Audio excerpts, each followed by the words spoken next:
Olá pessoal, tudo bem com vocês? Sejam bem-vindos à série dos vídeos de mulheres. Esse é o quarto vídeo e hoje esse vídeo está muito especial. Eu estou aqui com a Natália, minha cunhada. Minha cunhada foi minha madrinha de casamento, não vou lembrar disso hoje, eu não lembro mais. Eu estou aqui com a Natália. Então, desde já, se inscreva no canal, curte, compartilha, que essa história aqui pode ajudar muitas outras mulheres, e mulheres que precisam de um testemunho para animar, para não desistir dos seus sonhos. Esse é um vídeo muito especial, muito importante. Então essa é a Natália. Natália, dá um oi pro pessoal. Oi pessoal, tudo bem? Natália, eu quero vou começar perguntando pra Natália. Natália, com quantos anos você conheceu o Ernesto, assim, que é o meu cunhado, gente? Eu tinha 17 anos, meu primeiro namorado, e amor à primeira vista, e casamos. Ele casou. E aí você foi mãe de coração. Aí Mãe de o Ernesto coração. já tinha uma filha, né? A Nathalie. Aham. Quando a gente casou, ela veio morar com a gente. Aí, me conta um pouquinho como que foi a experiência, assim, de ser mamãe de coração da Nathalie, porque você era bem novinha, né? A gente passou um processo juntas, né? Uhum. Um processo bonito e também Muito bonito mesmo. um processo que moldou a minha vida, molda a minha vida até hoje, né?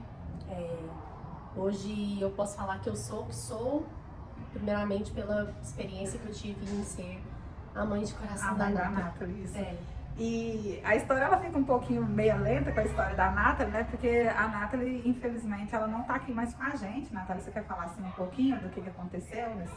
A Nathalie, ela teve câncer e ela teve um tempo aí de remissão, mas entre os tratamentos dela, o período dela de vida foi 10 anos. Com 10 anos, Deus recolheu. Mas nesses 10 anos veio nos ensinar muito,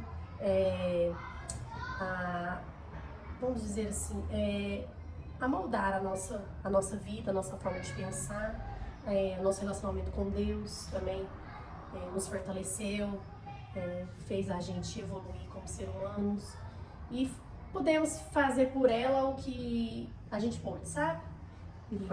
E foi. E o que a gente podia também oferecer, né, na época.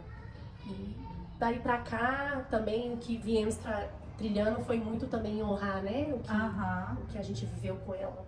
E interessante que eu me lembro muito que a fase que você passou, igual eu falo com a Unicardo, você foi mãe mesmo, porque o pai Ernesto saía muito para trabalhar, para trazer o sustento para casa.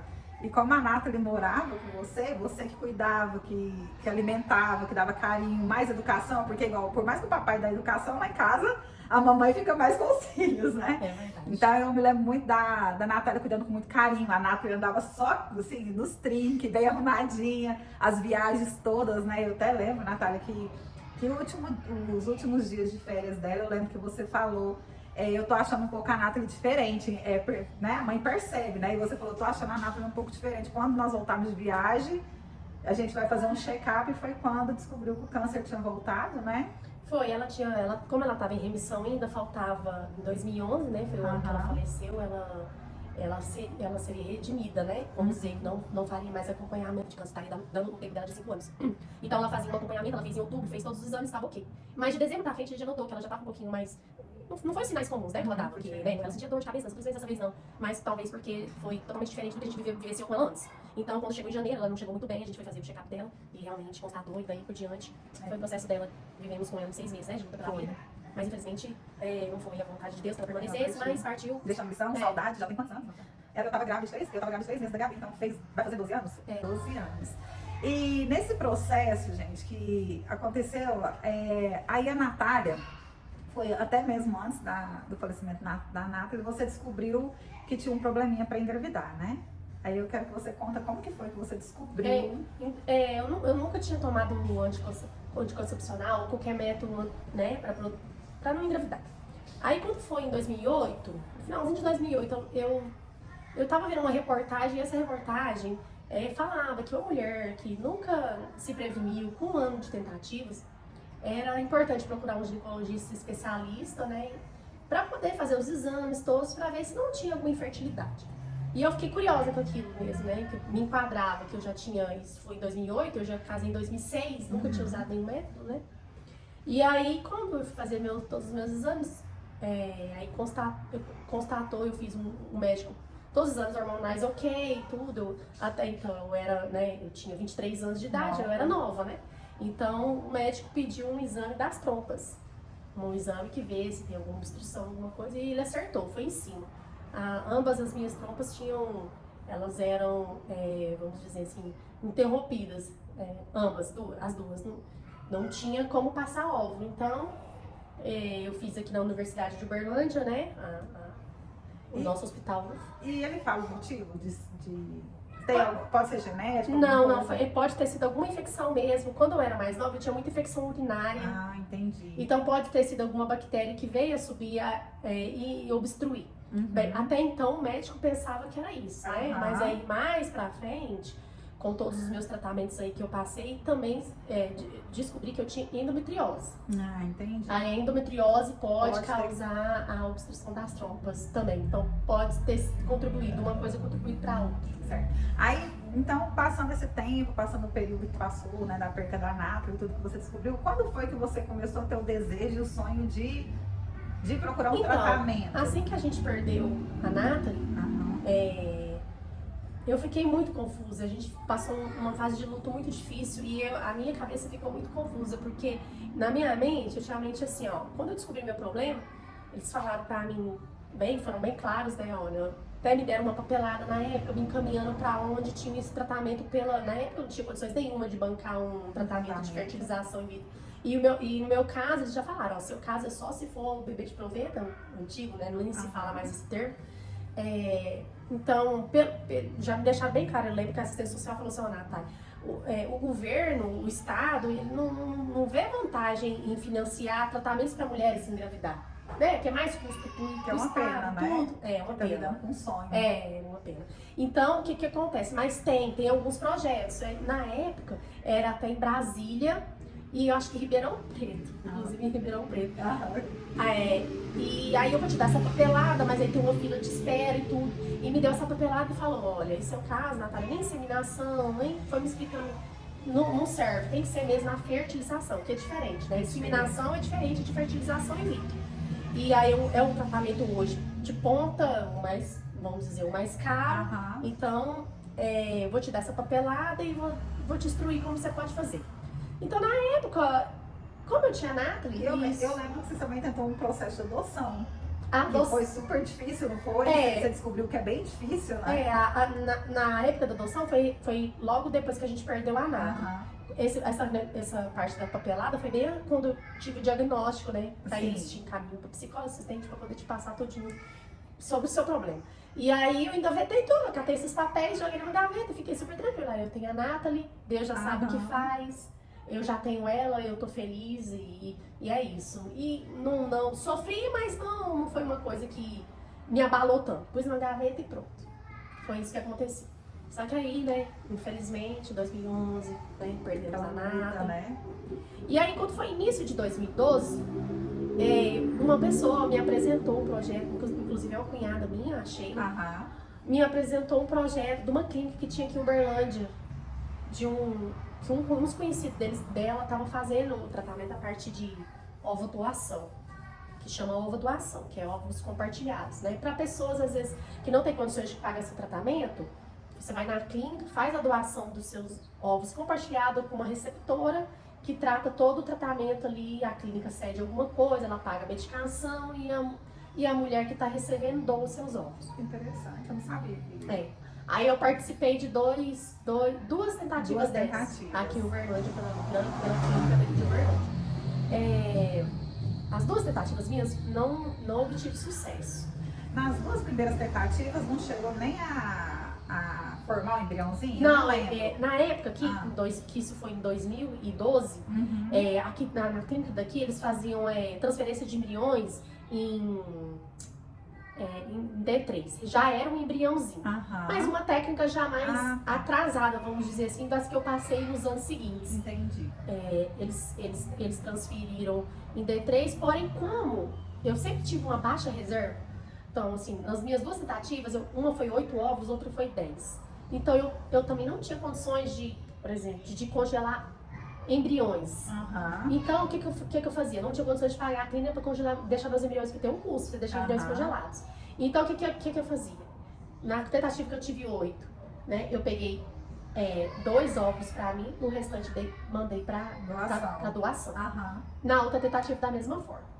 Depois, mais pra frente, quando eu fiquei mais informada, porque aí a tecnologia, aí veio muito acesso à informação. Você procurou né? mais informação, porque que não tava dando certo. Até então eu era meia... Gente, ela virou expert no assunto. Eu era leiga do assunto. Então depois eu fui descobrir que eu ir para um tratamento com 2 óvulos, muito pouco. Assim, eu ter conseguido esses 2 óvulos ter virado 2 embriões de D3, que são 3 dias lá nas incubadoras, lá, né, no processo, já foi, sim, milagroso. Por depois de todos os processos que eu passei, né, que as perdas que a gente vem, que a gente tem durante esses dias, que os embriões ficam lá, né, na coleta desses óvulos, faz a fertilização com os espermatozoides, eles ficam lá 5 dias, podem ficar lá até 5 dias. Entendi. Pra eles ir se desenvolvendo, né? Então eu acho que até mesmo por isso que eles deixavam também até D3, pra não ter chance de eu perder eles até o D5. Entendi. Entendeu? Porque você pode ir perdendo eles, porque é uma seleção natural, vai ficar mesmo só os mais fortes. Então, assim, não tive êxito nessas 2 tentativas aqui em Uberlândia. Então, como eu não tive êxito, eu acho que até me precipitei um pouco. 2012, a gente não tinha nenhuma ainda de perda da Nathalie, então a gente estava bem lutada ainda, foi muita coisa uma em cima da outra. Uma em cima da outra, as emoções, né? A expectativa de ter filhos. Né? Foi. Aí eu não quis mais mexer. Eu lembro dessa época. Foi quando eu dei entrada na adoção. Tipo, entrei na fila de adoção, fizemos o cadastro. Que aí você descobriu na fila de adoção que é um pouco mais traumático, tanto de criança que precisa e o tanto que é difícil. Se eu fosse, assim, um ato muito lindo e tudo, mas a realidade da adoção brasileira é muito cruel. É muito cruel. Tanto com as crianças, como também com os pais que ficam com uma fila de espera, né? Porém, eu acho que isso é recampo para um outro vídeo, porque é um processo muito grande. E aí eu fiquei de 2012 até 2017, não quis mais fazer fertilização in vitro, não quis mexer também, até porque eu não tinha condições financeiras e também não queria mais compartilhar óvulos e toda essa questão, eu não quis mexer mais. E aí quando foi em 2017, começou de novo gerar esse desejo no meu coração, né? Mesmo com os medos, que não é um tratamento muito fácil. A mulher sofre pouco, né? Tem as injeções. Tem todas as medicações hormonais que você tem que tomar, né? Você também tem um pouco de medo disso, né? Você passa por um processo cirúrgico simples, mas você passa, né? Você recebe uma anestesia, né? Geral, para você fazer a coleta dos ovos. Depois da coleta você sofre um pouquinho, né? Os ovários ficam, vamos dizer, machucadinhos. Você corre risco de uma hiperestimulação dos ovários e você ter, né, um problema mais sério. Então você tem riscos. Isso é dito na clínica, quando você vai assinar os contratos e tudo. Entendi. Aí, quando eu resolvi fazer o tratamento novamente, eu comecei a pesquisar. Eu não queria fazer mais aqui em Uberlândia, porque eu sabia que em Uberlândia é meio centralizado. Tem uma clínica só que é bem forte. Tinha mais umas outras 2, mas não eram tão reconhecidas, né?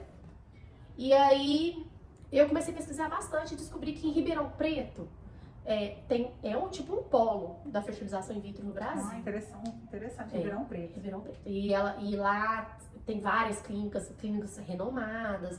Hoje não, hoje tem São Paulo, que tem o Dr. Rodrigo Rosa, tem médicos agora, né, super famosos, né, que eles divulgam muito seus trabalhos em redes sociais, né.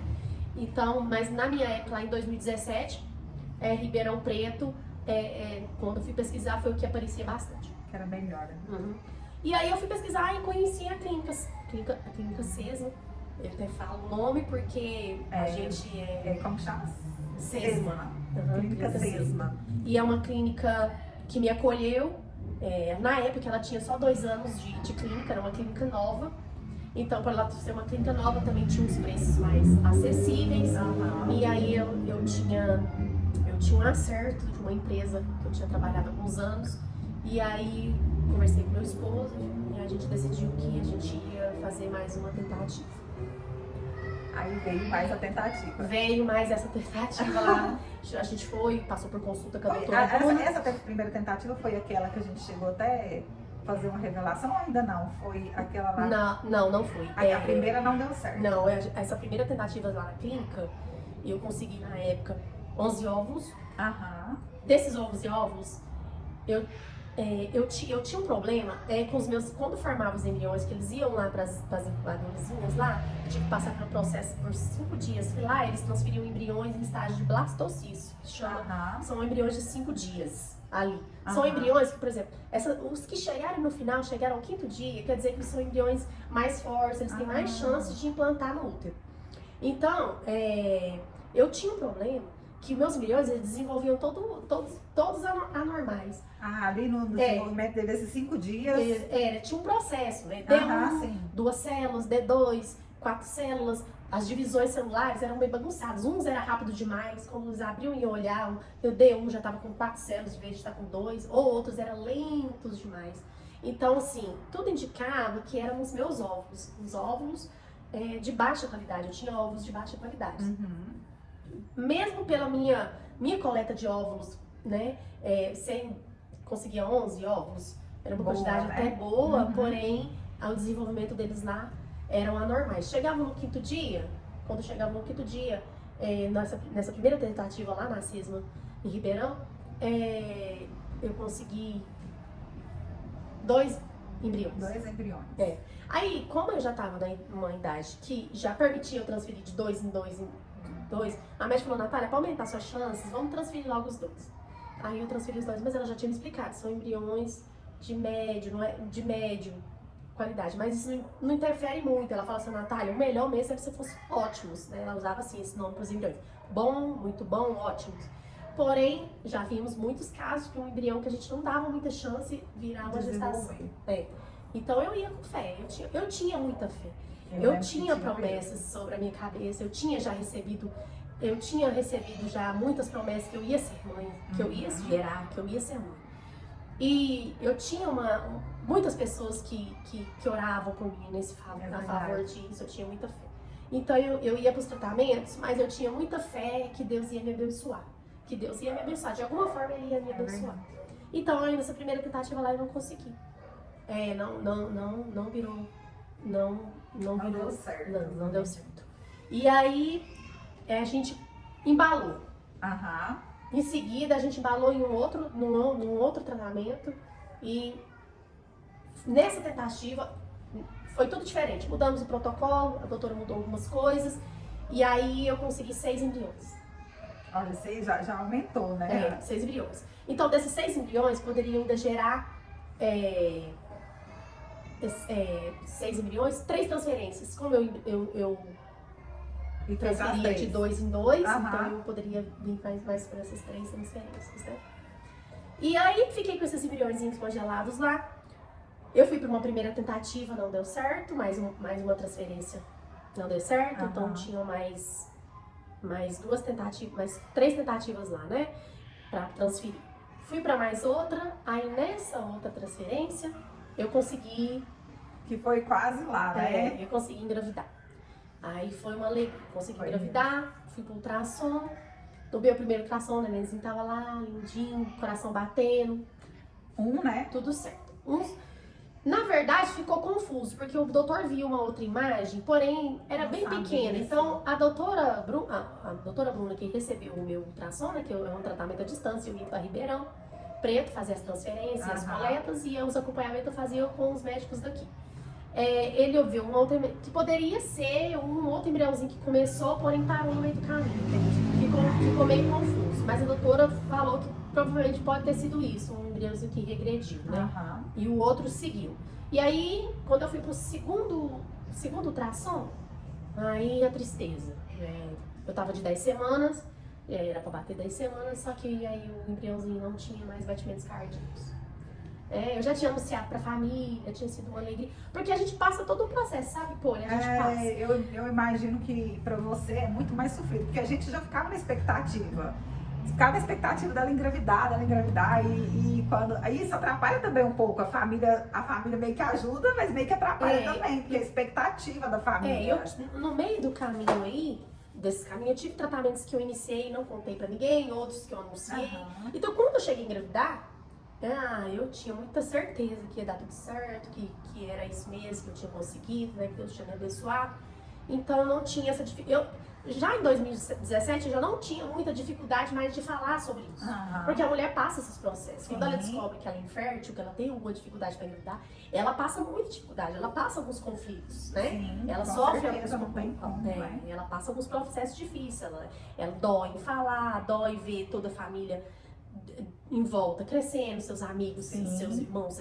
O processo ali é muito difícil para a cabeça da mulher que não consegue engravidar, né?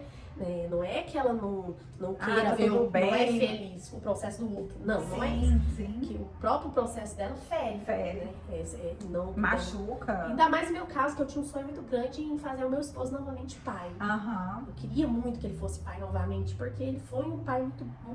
Ele foi um exemplo de pai, né? Então eu queria isso pra mim também, né? Ver meus filhos ser criados por um exemplo de pai. Então, quando eu perdi, foi muito difícil. Eu não entrei numa depressão porque Deus me sustentou todo momento. Muito. Passei um processo muito difícil de aborto. Eu fiquei em 30 dias, porque eu tinha muito medo de... A doutora falou assim, olha, Natália, vamos para um processo natural, tentar se expelisse tudo, sem você precisar de passar por uma curetagem, porque você tem um útero bom, né? Meu problema nunca foi no útero. Sempre tive meus problemas com as provas mesmo, assim. E a minha dificuldade com os ovos, que depois se descobriu, né, com os próximos tratamentos aí à frente que eu passei, que eu tinha uma endometriose, que foi ela que causou a maior qualidade dos meus ovos e tudo. Então, eu fiquei muito frustrada com a perda e foi muito traumatizante. Fiquei esses 30 dias, depois desses 30 dias a gente tive que passar por uma curetagem. Esse foi o processo aquele que eu tive aqui um dia na sua casa? Você tava passando mal? Foi, né? Foi tão interessante que eu tava lá em casa, eu contei pra vocês, né? Eu tava lá em casa e do nada assim, eu falei assim, nossa, eu vou lá na casa da Natália. E eu cheguei aqui, né, na casa dela, você tava muito mal, você tava tendo muito sangramento, foi naquele dia. Aí tive que ir pro hospital algumas vezes pra tentar tratar esse sangramento e findou que depois que eu fiquei com restos ovulares, com o risco de perder até o útero, então eu tive que ir realmente pra curetagem. E a gente deu uma paradinha aqui por um motivo importante, que depois vocês vão ficar sabendo qual que é esse motivo importante. Mas aí a gente tava falando, né, Natália, da sua última perda, que foi muito difícil. Foi muito difícil e aí eu novamente, a Natália não quis dar uma pausa. Eu quis dar uma pausa, aí eu mudei de profissão e fiquei muito traumatizada. Não me via mais tão cedo por um tratamento novamente, mas eu ainda tinha 4 embriões lá congelados na clínica, né? Então a gente tava com esses embriõezinhos congelados, os 2 primeiros melhores já tinham transferido, né? Então eles estavam lá guardadinhos lá. E aí o que aconteceu? Eu fui para uma outra profissão para me curar, porque eu fiquei muito mal dessa perda, porque já era o quê? 3º tratamento, né? Sim. E o 3º tratamento terceiro tratamento já 5ª transferência. 3º tratamento e 5ª transferência. Porque eu lembro de 5. Aí foram 3 tratamentos com 5 porque o último tratamento, né, que foi em 2017, me gerou os 6 embriões que me geraram mais as 3 transferências, né? Sim, Fora o primeiro tratamento que não tinha dado certo, a primeira transferência, e as outras 2 transferências de Uberlândia. Então, no total, já tinham sido 3 tratamentos com 5 transferências. Né? Que eram as 3 primeiras transferências e as outras 2. Então eu falei, mesmo que já tivesse caminhado mais um pouco, agora eu entendo isso. Nunca tinha dado certo antes, nem tinha gerado gravidez, agora eu tinha ficado grávida 10 semanas, né? Então era pra ter tido um pensamento positivo. Você já sentiu ali, já. Mas não foi assim, foi não. Traumático. Foi traumática. A perda foi a mais difícil. De todos os tratamentos que não deram certo, o aborto foi o que mais machucou. Então, aí fiquei mais... Isso foi em 2017, né? Então, fiquei em 2018, 2019, 2020. Sem pensar em tratamento de novo. Final de 2020. Né? Comecei a querer movimentar de novo. Em novembro de 2020, eu pensei, vou fazer um check-up. Fui na médica daqui de Uberlândia, que me acompanhava, fiz minhas rotinas, tudo certinho, tudo bonitinho. E aí, no início de 2020, eu falei para Ernesto, vamos dar início quem sabe a gente vai dar o início de novo nesses tratamentos, será que não, né? Será que não dá certo? O que você acha? Vamos pensar. Aí, início de 2020, o que acontece? Me vem... Pandemia. É verdade, teve a pandemia, gente. A pandemia acabou com tudo. Veio pandemia, eu sem chance, né? É verdade. A clínica ficou uns períodos sem poder também fazer, né? Transferências, novas transferências, o acompanhamento de quem já estava nos inícios, né? E eu também fiquei com bastante medo. Sim, então eu não já tinha todas as percas, ainda bem. Covid. Covid. E a gente teve que passar por isso e não nos envolvemos mais com o tratamento. E quando foi final de 2020, né? Começou a melhorar, né? A questão da pandemia e tudo. Então a clínica retomou lá os tratamentos e eu vinha acompanhando eles pelo Instagram e pelas redes sociais, então eu resolvi, não, vamos retomar. Aí foi início de 2021, partimos para mais um tratamento, mais uma tentativa, mais viagens para lá. E aí fomos para mais uma transferência. Fomos fazer mais uma transferência, negativo novamente. Aí fomos para mais uma transferência. Isso tudo, viu, gente? Parece muito fácil. Parece rápido, mas não era assim. Demorava alguns meses, porque cada transferência eu tinha que desembolsar um valor. Que é alto. Não é baratinho. E os aí, remédios, né? É caro. Fui para mais uma transferência. Mas no meio do caminho que a gente ia, o Ernesto teve uma infecção urinária. E aí, devido ele ter essa infecção urinária e por ter ali bactérias, tudo, a médica achou prudente a gente adiar todo o preparo que a gente tinha começado, porque corria risco, né? Entendi. Então teve que dar mais uma parada. Vamos deixar de se tratar direitinho aí dessa infecção urinária, apesar que eu estava, não tinha tudo certo, exame de urina, exame de sangue, estava tudo certinho, mas ela achou prudente. Então adiamos. Tivemos uma ida lá que foi à toa, voltamos para trás. Foi passear. Foi. E aí fomos para a última transferência em setembro de 2021. Essa era a última chance? Minha última chance, meus 2 últimos embriões. Era a última chance? Era só 2 embriões, os últimos 2 embriões? 2 últimos embriões que em toda a trajetória eram considerados os mais fracos. Certo. Que ele, por exemplo, quando eu tive lá os 6 embriões, eles deixam congelados e vão transferindo os melhores, entendeu? Eu lembro que no meu último negativo, eu já estava até esboçando para algumas pessoas próximas que eu já estava cansada. Essa era a palavra, eu estava cansada. Estava cansada de tentar, de ir para esses tratamentos, além do financeiro. No último tratamento agora, inclusive, a última transferência e tudo, a clínica me deu transferência, meu pai me ajudou financeiramente também. Porque a gente já dava no caso de já começar a vender. Já estávamos pensando em vender a moto, por exemplo, que a gente já tinha um bem nosso para poder bancar o tratamento. Então, quando a doutora falou, ela estava muito positiva na penúltima transferência, não deu certo, ela falou assim, Nath, vamos fazer o seguinte, essa última transferência agora eu não vou te cobrar. Você é prioridade para nós. Começou um milagre, né? Última. Eu tenho até hoje ali as mensagens dela, nunca apaguei. Vocês são minha prioridade. Foi como uma despedida. Aí a gente foi para a última transferência. E eu... Você se lembra como que você estava se sentindo nesse dia?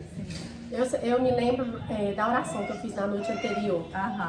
Eu fiz uma oração com Deus entregando tudo, sabe? E agradeci. Amém. Foi mesmo. Me ajoelhei ali na minha sala e agradeci a Deus, Deus, obrigado pelas oportunidades, pelo filho que eu gerei por 10 semanas. E falei com Deus mesmo, abertamente, eu não consigo mais seguir assim. Forte. Olha, é forte esse testemunho, né? E eu já estava me perguntando se realmente Deus queria que eu fosse mãe. Porque toda vez que eu via isso, me machucava e eu tinha na minha mente. Eu fui feita para ser mãe, eu fui feita para gerar, esse é o propósito de Deus na vida da mulher, Deus quer isso de mim, Deus quer, Deus e quer. você também queria. E eu também queria, era um desejo, né? A gente vê muito aquela frase, Deus não vai colocar um desejo no seu coração que não seja da vontade dele. Que não seja da vontade dele. Então eu tinha isso muito forte, só que agora, já por último, eu já tava me perguntando, realmente, se Deus não tava preparando algo e eu buscando algo que não era dele pra minha vida. Já tava me indagando assim, será que realmente já tá tendo dificuldade de enxergar se eu tava no caminho certo que ele queria pra mim? Por tantas negativas, por tanto Deus falar não pra mim, né? Então, eu entreguei pra ele, falei, Senhor, olha, é a minha última tentativa, se não der certo eu não vou me amargurar. Eu tava me sentindo bem assim, bem em paz. Então eu me entreguei mesmo, fui pra essa última transferência. A doutora falou, Natália, tem chances boas, né? Não são seus melhores embriões, mas eles têm chances. Vamos torcer aí pra dar certo. E o que foi diferente que todas as minhas outras transferências, lá a clínica pede pra gente fazer um teste no dia 9. 9 dias após a transferência. Eu com 3 dias, 4 dias já começava a fazer teste de farmácia. Eu começava, a minha amiga Drica, ela falava assim, não faz isso, ela sempre compartilhou de todas as minhas transferências, bem de perto. Foi bem companheira. Não faz isso vai te deixar mais angustiada, vai te dar ansiedade, não faz. Ela ficava pegando no meu pé, não compra teste de farmácia. Mas antes da transferência eu já tinha feito um estoque de teste de farmácia, eu ia fazendo, sabe? Pra acompanhar. Até fazer o teste negativo de sangue que dava lá negativo e aí eu parava. E dessa última vez eu não tive vontade nenhuma, foi o que foi diferente, eu não tive vontade nenhuma de fazer teste de farmácia, eu não fiz, nem comprei teste de farmácia. Nossa, interessante. Foi. E eu lembro até hoje que na véspera, eu ia fazer o teste numa segunda-feira, o exame que a doutora pedia fazer um teste de farmácia. Eu nem teste de farmácia eu fiz, eu já fui no laboratório e colhi o exame de sangue. De tanto que eu não queria mais teste de farmácia também. Estava saturada. Aí o que aconteceu? Eu lembro que era a véspera de eu fazer o exame, era aniversário da minha mãe. A gente foi passar o aniversário dela num local gostoso. E aí eu veio naquela mente assim, nossa, se tiver dado de fazer um teste, né? Entregava de presente, porque minha mãe tinha muita vontade de ser avó. Sonho de ser avó. Meu pai e minha mãe sonhavam muito. Todo mundo abraçou o sonho. Eles tinham muita vontade, muito. E aí, eu falei, mas não vou fazer. Porque se eu fazer ID negativo, eu vou estragar o dia da minha mãe e eu quero ser feliz hoje. Eu lembro até hoje. E você não fez? Não fiz, a gente foi, curtiu o domingo todinho. Fui pra casa dela à noite, a gente jantou lá. E eu vim embora na segunda-feira cedinho, levantei e fui pro laboratório colher sangue. Poliana, fui pro laboratório colher sangue. Meu resultado só ficou pronto 5 horas da tarde. Exame de beta-HCG, ele costuma ficar 2 horas. 2 horas depois, ele costuma ficar pronto. Eu colhi, tipo assim, 7 horas da manhã. 5 horas Era da tarde. 5 horas da tarde que eu tava ligando lá naquela clínica lá. O que tinha acontecido? Eles falaram que tiveram que refazer meu exame por algum motivo, refizeram lá, não sei, deu um atraso lá, só sei que vai ficar pronto 5 horas da tarde. O Ernesto tava na pia lavando louça. E eu sentada ali na banqueta na pedra, eu falei, Ernesto, ficou pronto. Disponibilizou, 5 horas da tarde. E isso, a doutora já tinha mandado, que até eles estavam ansiosos, já tinha mandado se eu tinha feito o teste de farmácia, né? Que era no D9. E eu falei pra doutora, eu não fiz, porque eu não vou fazer teste de farmácia, mas eu já fui lá no laboratório e já colhi o exame de sangue. Ela, então tá, assim que ficar pronto você me manda. Eu, então tá. E aí, eu abri. Eu nunca na minha vida vou esquecer um teste que eu abri. Aí tava lá, 738, o valor do meu bebê. Com 9 dias de transferência. E isso, eu já tinha muita informação. Eu tava desde 2017 acompanhando um grupo, que eu faço parte de um grupo lá da clínica, um grupo de pacientes, não é da clínica, é um grupo de pacientes. Eu era uma das administradoras desse grupo. Então eu já tinha visto betas positivos de todos os valores. Eu já sabia que a partir de 100 já é a partir de 100, no 12º dia, quer dizer, 12 dias após a transferência, já era um beta bem promissor. Bem alto. Né? Bem promissor, né? Para continuar evoluindo essa gestação, porque ele tem que dobrar a cada 48 horas, ele tem que dobrar esse valor. Então, quando eu abri e vi um beta de 738, eu olhei aquilo, eu desabei a chorar. E o Ernesto ficou sem entender, falou, não deu certo, né? Não deu certo. Aí eu comecei a chorar muito, desesperadamente. Aí eu, olha esse beta. E 738, eu não conseguia parar de chorar. Porque na hora eu já tive aquela noção assim, olha esse beta, deu muito certo isso aqui. E, inclusive foi as palavras da médica, Natália, esse beta deu muito certo isso aqui. Ficou essa frase na minha mente. E aí eu já entrei em contato com a minha médica, e a minha médica, eu já mandei um áudio chorando, e ela, ai Nath, não chora.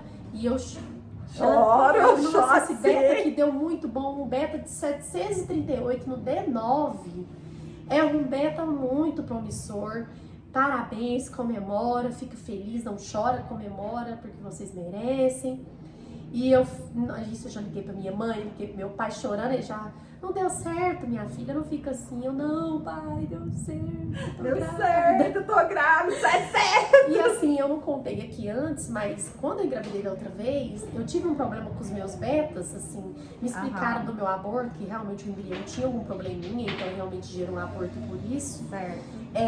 Eu tive um problema com os betas, um beta que subia, um beta que descia, regredia, subia. Então, o meu beta não tinha, o último beta que eu tinha feito da gestação que eu perdi, não tinha passado de 150. Nossa, então esse era bem... Eu peguei um beta que eu vi de 738 com 9 dias, né? Porque eu falei, gente do céu, o que é isso aqui? Aí a médica me tranquilizou e na hora já veio naquela minha cabeça, é 2. Sabe? No primeiro beijo na minha cabeça, é 2. Aí a doutora falou assim pra mim, Nath, faça o beta oficial, que era no 12º dia. Você faz o beta oficial e aí a gente compara os valores. Pra gente ver se tá evoluindo certinho. Você lembra quanto foi Aí eu fui, né? 9 dias, né? Então, 9, 10, 11, 12, 13, 14... 6 dias depois? 6 dias, vamos lá. 5 dias depois. Aí fomos, né, fazer o próximo beta, 6 dias depois, realizar o próximo beta HCG para ela comparar os valores. Aí, quando? Foi no sábado, eu tava trabalhando. De não baixar também, né? Ficava, mas já tava no coração. Não, foi tudo diferente dessa vez. Foi, né? Foi tudo diferente. Eu fiz o beta, o exame ficou pronto, eu tava atendendo uma cliente, ficou pronto 10 horas, eu vi a notificação quando caiu. Eu tava atendendo uma cliente, eu acabei de atender ela, aí era meio-dia, era num sábado. Eu fui abrir, meu beta deu 6.981. Nossa! Aí... Quase 7.000, meu beta. Aí eu mandei pra doutora, falei, doutora, eu tenho chances reais de ter 2 neném aqui, não é? Ela falou, Nath, tem... Mas só o ultrassom para nos dizer. Então, parabéns, você evoluiu muito bem. Não precisa fazer beta mais. Fica tranquila, vai dar tudo certo. Mantém as medicações. Né, que eu tive que tomar muita medicação. Estava tomando algumas medicações para manter, né? Meu ciclo era todo artificial, eu tive que tomar progesterona. Então, tava tomando bastante medicação, alguns remédios a mais, que é do tratamento mesmo. E... fiquei na expectativa, né, de fazer o ultrassom, só que antes do ultrassom, foi 5 dias depois do beta oficial, eu comecei com os enjoos anormais. Foram 4 meses de enjoos que quase me mataram. Eu ligava pra doutora e falava, doutora, esses enjoos aqui, isso aqui não tá certo. Não tá normal. Não tá normal, tem alguma coisa errada. O meu medo era que meu corpo tava lutando contra a gestação. E a médica, não é isso, Nath, fica calma, logo você vai fazer o ultrassom, vai dar tudo certo e tal. Fui pro ultrassom. No meu primeiro ultrassom, eu lembro até hoje, vi os 2 embriõezinhos lá, ele colocou o coração, realmente eram gêmeos. Mas eu tinha tanta certeza por causa daqueles enjoos que era... Olha o resultado do beta. Vem cá, vamos. Olha o resultado. Olha o resultado. Aqui, tem filha. 2 resultados. Olha lá,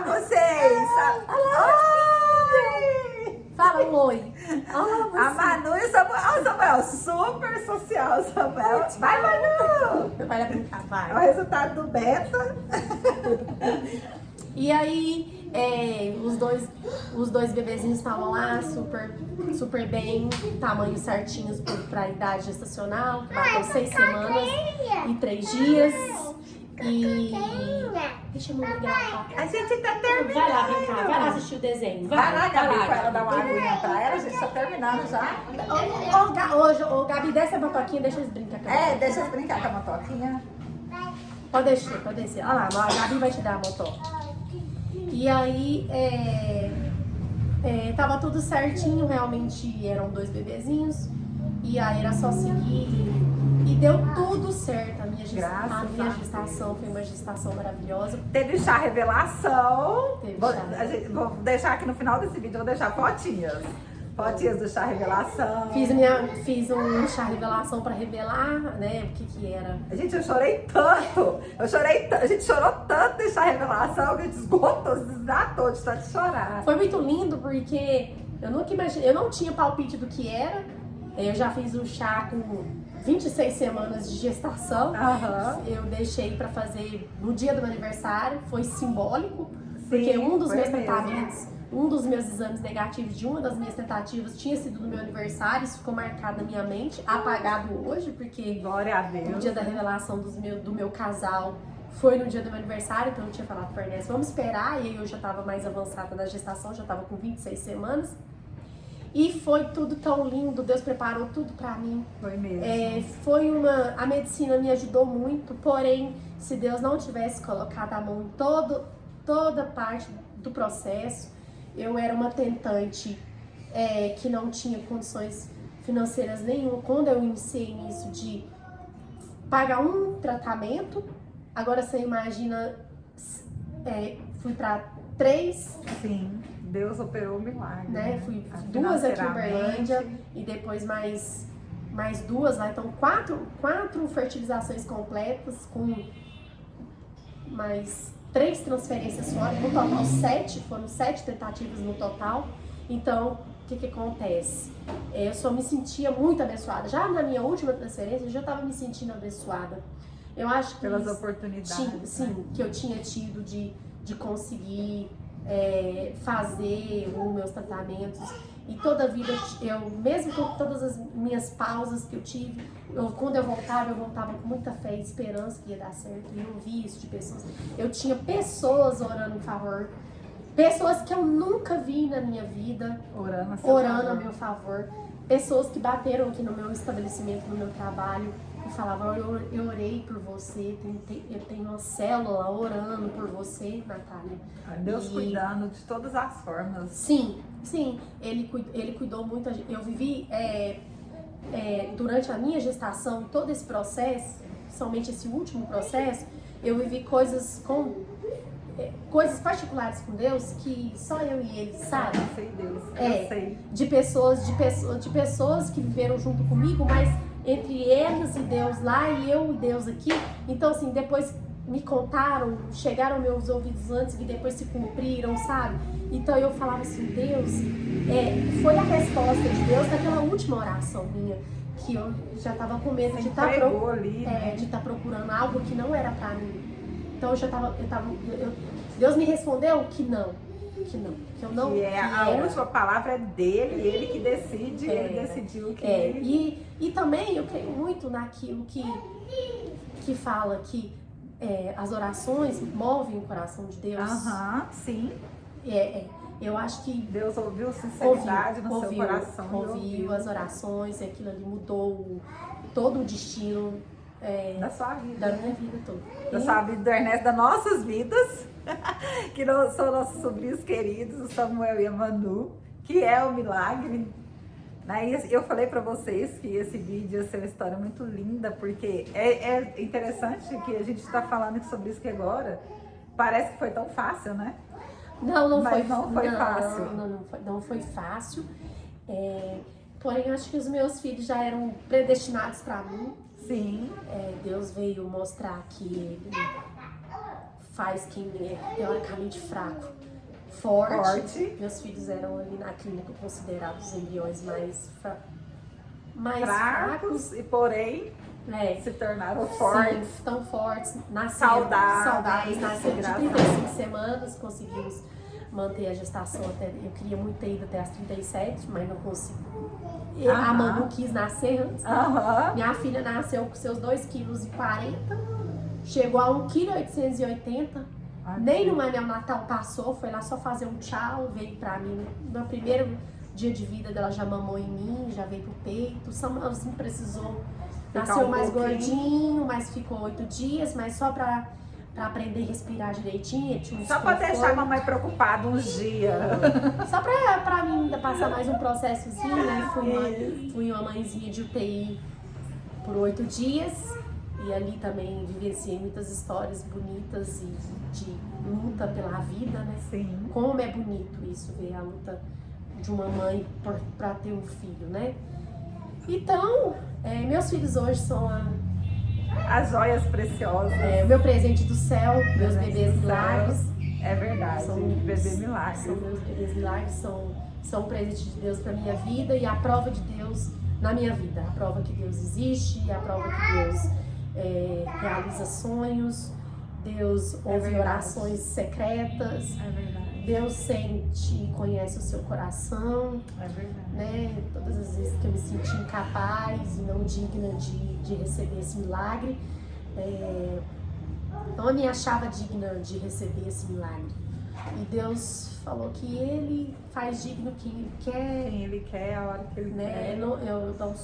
Eu ainda hoje acho que foi pela misericórdia dele, pelo amor dele. Me sinto muito amada por Deus hoje, sou filha dele e muito grata. E hoje eu só peço a Deus força e discernimento para criar meus filhos, conhecendo quem é Deus e contar a história deles. Sempre contar a história. E contar a sua história também, porque a sua história é muito importante. Ajuda muitas mulheres a ter fé. Não desistir do sonho. A minha vida tem sido isso, né? Eles não são escondidos do mundo, eles são um livro aí aberto, a história deles, né? É isso mesmo, uma história mesmo de fé, superação, e de um Deus, né, que faz milagres ontem, hoje e amanhã vai continuar fazendo. Gente, eu vou falar uma coisa pra vocês. Nós vamos finalizar o vídeo aqui. Porque a Natália cuida dos gêmeos, né? Samuel e da Manu sozinha. A Gabriela tá ali, não tem nem... Não tem muito tempo que a Gabi tá ali com ele, já tá quase ficando doida. Natália, eu quero te agradecer muito pelo seu testemunho, assim, eu conheço de perto, mas é igual a gente tava conversando, eu conheço, mas não tem como eu sentir a dor que você sentiu, a alegria que você sentiu, isso tudo é você, né, Samuel? Neném da titia, e que Deus te abençoe muito, abençoe a todos nós. Que sirva de lição, testemunho. Vou deixar as redes sociais da Natália aqui. Ela sempre posta fotinha dos bebês, acompanha ela lá. E eu quero agradecer a cada um de vocês. Se inscreva no canal e vou postar as fotinhas. Tá bom. Vou postar as fotinhas, os videozinhos, tudo deles aqui. A gente vai terminar aqui por aqui, que está super agitado. Obrigada, Natália. Amém. Se você quiser ter mais, pode ter mais. Não, fechei a fábrica. Até o próximo vídeo, gente. Beijo.